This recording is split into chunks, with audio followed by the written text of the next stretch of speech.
చెప్పు. छत्रपति शिवाजी, महात्मा गांधी, नेहरू, राधा कृष्णन, सरदार वल्लभ भाई पटेल, बाल गंगाधर तिलक,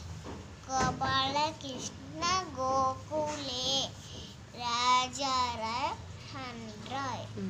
सुभाष चंद्र बोस, भगत सिंह, स्वामी विवेकानंद, स्वामी दयानंद सरस्वती, रामकृष्ण परमहंस, चंद्रशेखर आझाद, चंद्रशेखर आझाद, वीर सावरकर, अब्दुल कलाम आझाद, रानी लक्ष्मीबाई, सरोजिनी नेहरू, रवींद्रनाथ ठाकुर, गोविंद पंत, इंदिरा गांधी, डॉक्टर राजेंद्र प्रसाद, लाल बहादुर शास्त्री, डॉक्टर भीमराव अम्बेडकर, जयप्रकाश नारायण,